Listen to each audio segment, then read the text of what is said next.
Hey, you all ready for this?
Good evening, track gang, or afternoon, morning, whatever it happens to be for you. It happens to be evening for me.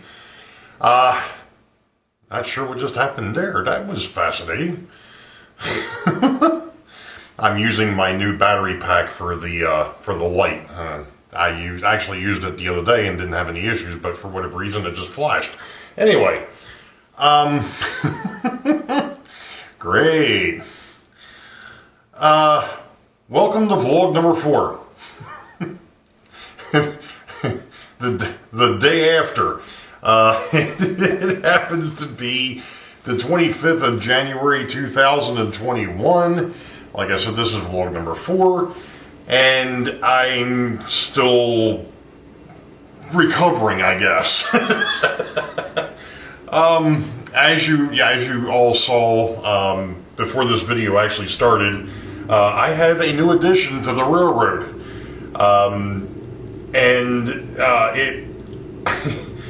it's one of these things. I knew something was up. I knew something was going on. Did I expect it to be the GG1 Blackjack? 50-50, maybe. Okay, I'll be honest with you. Like I said, I knew something was coming. I had an idea that it could be, but knowing the guys from the STS Crew, anything is possible. As we've all seen, and even with our number 5 guy now, Mr. Bailey, anything is possible, and anything that can go wrong will go wrong, and that's usually Heath's fault. I need to blame Heath's shirt. I'll have to work on that, sorry. Anywho, so this vlog is actually going to really center around the GG1s. Both my, of course I took my glasses off because the light has a tendency to shine off of them, but the 4829, which is the one that I had before, I'm sorry, 4828, which is the one that I had, and now the 4935, which obviously is the Blackjack. Now, to me, the really interesting part is the 4828 is a what they call it. It was actually done by Mahano. They had a line that they called 4M. It was Mahano Model Masters Manufacturing. That's the actual company that did that one, and it was made in Yugoslavia. The Blackjack is an IHC, and it is marked for Slovenia. What I found unique this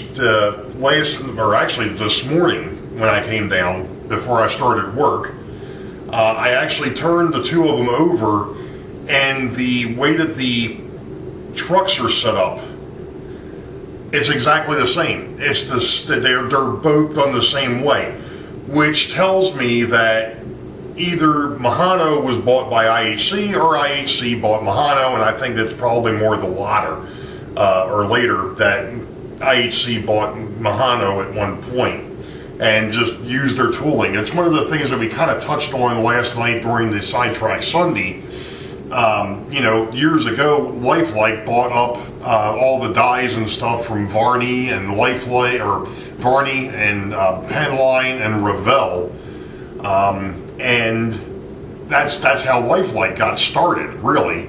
If you take a look at a lot of their early stuff, it was literally, you know, Varney. That was their dies.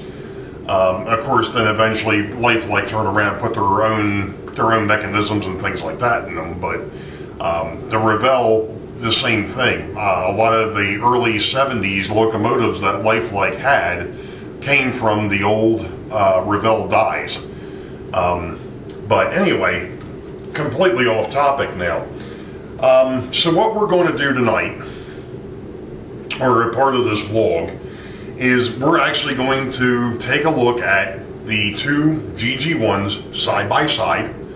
I'm actually going to take them back to the bench because, well, the new one, the GG1, I have to take it backwards just a tad. I'm probably just going to swap out the coupler on one end and leave one end KD'd and the other end will be a horn hook. So that way I can put it in either direction. That way I can run different consists with it. But getting ahead of ourselves, we're gonna go. Like I said, that's kind of the plan. We'll just go ahead and run over these real quick, show you the different idiosyncrasies with them, and see if we can get the two of them pulling some cars across the layout. I think that would be a good idea. So stick around. We'll be right back.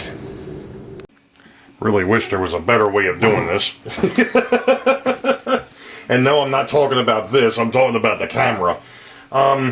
Anyway, so take that off for a minute. One of the things that I just noticed with this is the fact that these couplers, I'm not sure what kind of coupler these are. They don't look like anything I've ever seen before. They look like a KD, but they're not a KD. I don't know what they are.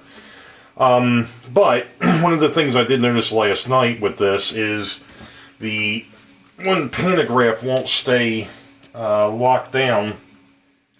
And I'm going to take a look and see if I can figure out why. And actually, I think I see it already. The only thing I have to do is just kind of get that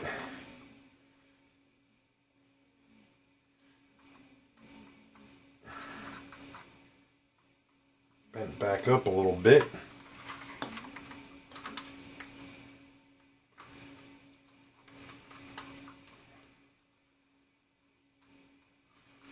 And I think I may have gone just a tad too far.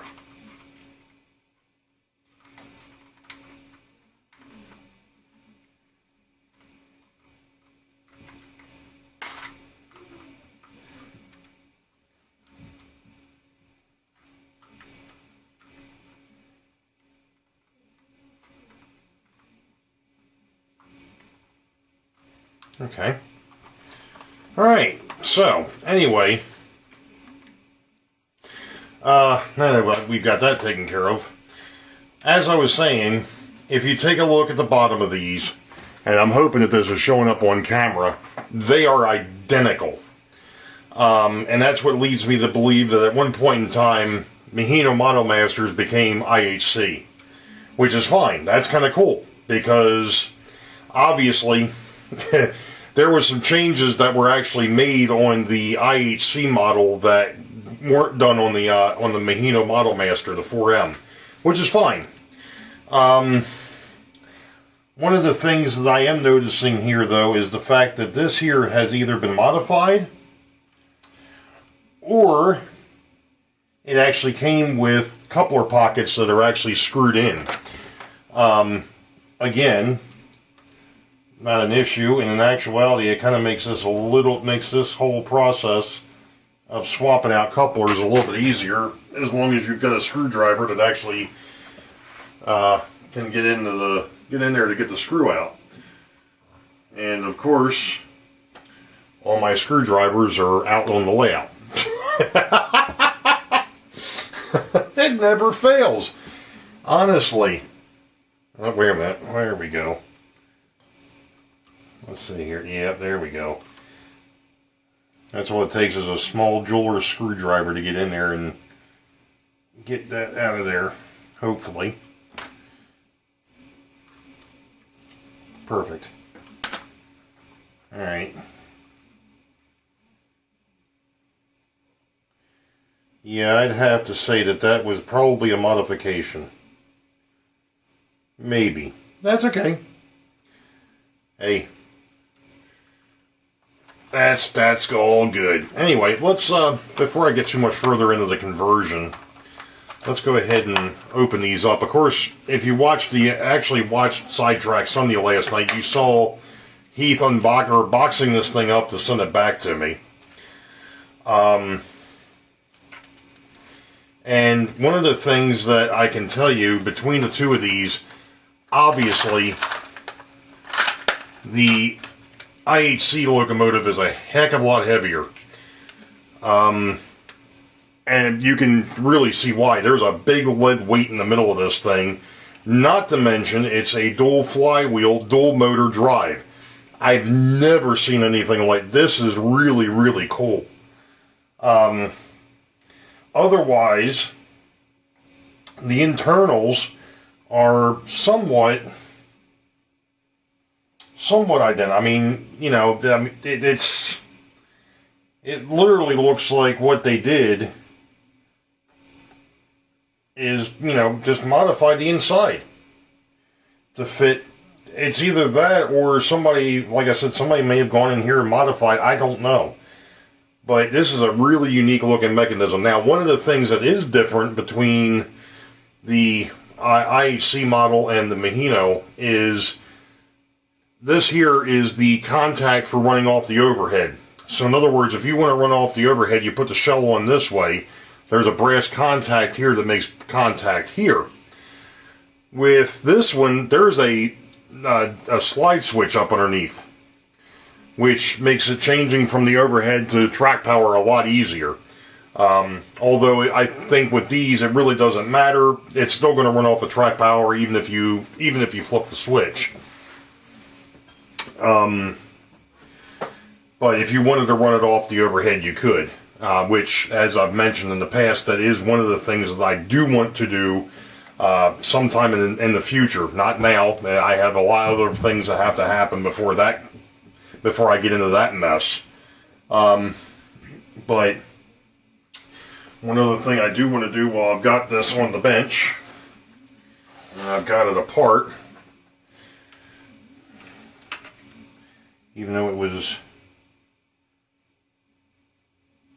running fairly well last night, I just want to put a drop of oil on the bearing on either end. That'll just help. And that is that oil was put out by Bachmann. It was obviously designed for these. My goodness, I think this thing has even got directional lighting. So we're going to try to put this thing back together. Here we go.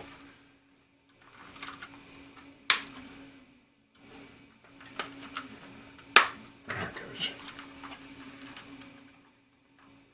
A little bit of a tight fit there.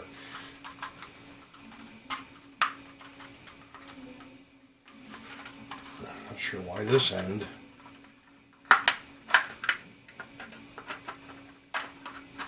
There we go. There we go.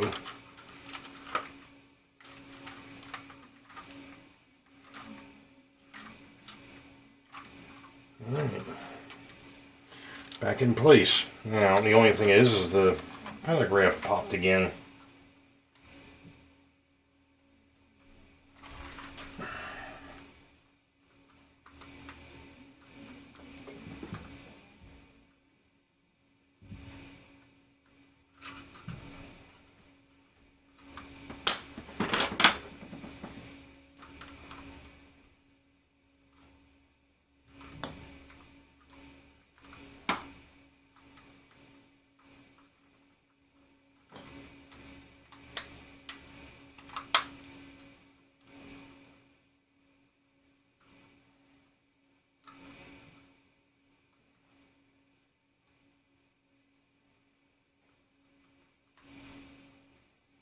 I'm not sure why that is not hooking in like it should.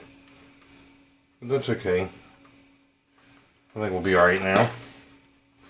Okay. So let's see if I can find a coupler for this thing, and we'll be back.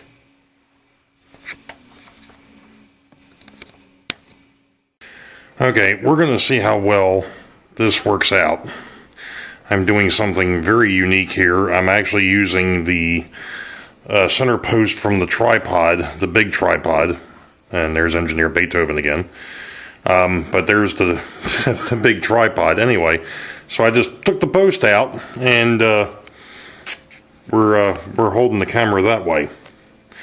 So anyway, we're going to try this. We've got the 4M locomotive on the southbound, or the outer loop, because we're in continuous run mode, and we've got the IHC Blackjack on the inner loop. Now, I just ran these around the layout. They were running, but if you'll notice, instead of there being 5 cars on these trains, the Blackjack is only running 4, and the 4M is only running 3, and that is because the other cars decided that they didn't want to play nice. So since some folks had asked about the layout, we're going to follow the Blackjack around the layout here, and we're now in the hidden yard area. This here, once we do the crossover here in the center,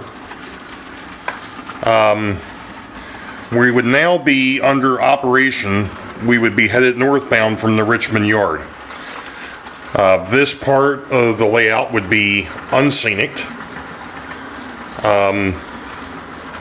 It would actually be hidden by the hills, which you saw there. This portion where the bridges are would not be seen either, at least on the backside here.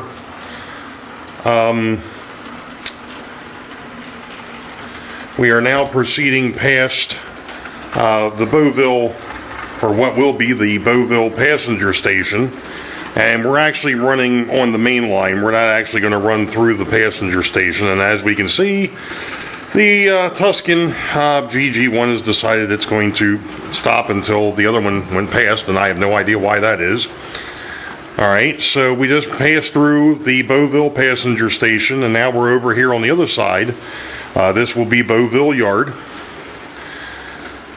with the turntable, and now we're still headed northbound over the, what I call the depression for the moment, because I'm still not exactly sure what I'm going to do with that. The hole in the backdrop there will be the RBC distribution, and this is at American Copper and Brass on the front. We are now passing the Weichert industrial area, which has, or will have, where the gondola cars are sitting, a scrap dealer. There is a team track in the back. The maintenance of way equipment is beyond that. And then over here will be a gravel dealer. And I've just got a building sitting there. I'm not sure if I'm going to leave it there or not, but there it is. And then we have the switcher that runs the Weichert industrial. And of course we've lost our train because he's in the backside now, but that's okay.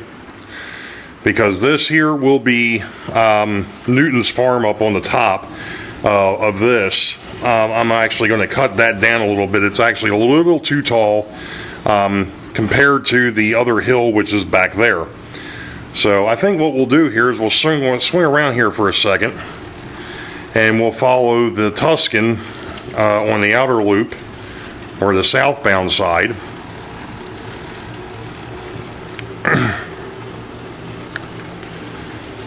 And I'm just going to walk it. I'm not going to do a whole lot of narration here.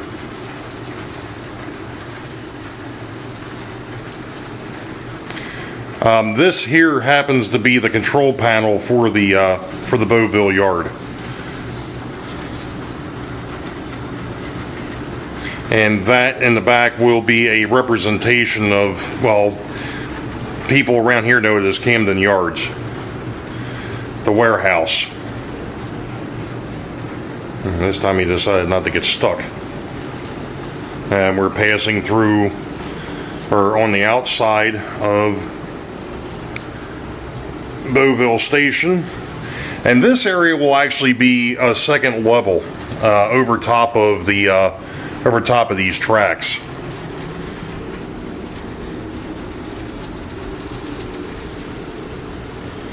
And now, like I said, from this point we're headed into hidden trackage that will take us into the Richmond yard.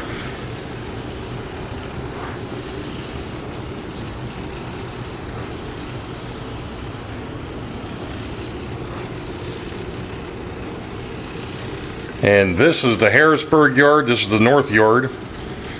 And then this over here is the south yard, or the Richmond yard. And of course, as we've discussed, of course, all the car cards are on those shelves up top, and then underneath is where all the rolling stock gets put that's not actually on the layout. That is all the freight for the through freights and the local traffic that leave out of either Richmond yard or out of Harrisburg yard. And of course, all the passenger trains and the locomotives are actually on top of the platform back here, and these boxes are for the flat cars and gondola cars and such. And like I said, now we're coming back around again, and this is the backside of Newton's farm, or what will be Newton's farm. Don't pay any attention to the bridges up there, but that kind of gives you an idea.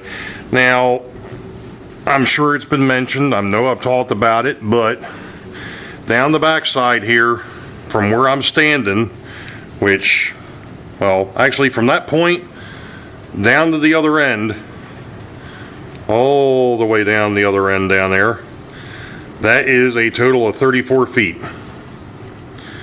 The city of Boeville is 8 feet beyond that, and then it's 5.5 feet coming back, and then of course we've got the front side, or the visible side of the layout, which is out here. And here comes the Blackjack again.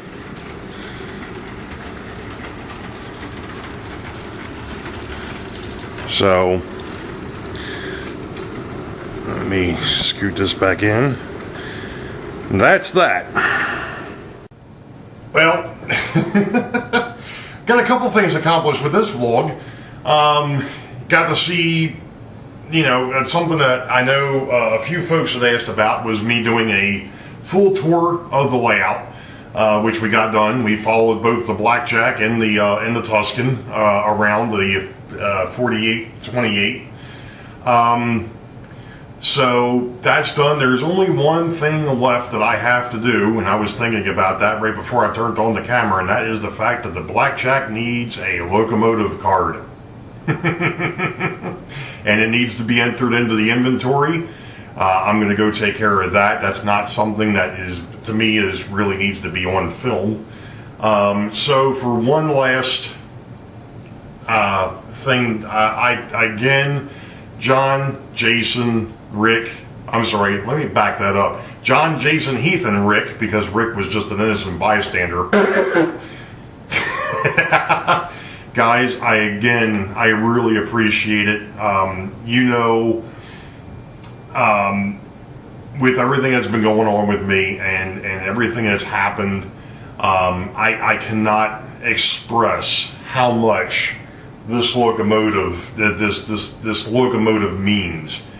And again, I really, really do appreciate it. And to the community for hanging out with us last night. I think at one point in time we had 47 or 48 people, which I think is the most I've ever had on a live stream. So thank you to the community for sticking around with us last night. And of course, the utter hilarity that always goes ahead and seems to ensue in chat whenever I'm running a live stream.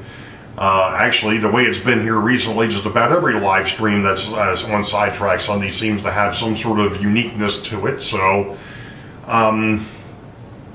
with that being said, folks, thank you again. I do appreciate it. You all know the deal. Wait for the highball. Green tracks ahead. We'll catch you all next time. Be safe. God bless. We'll see ya.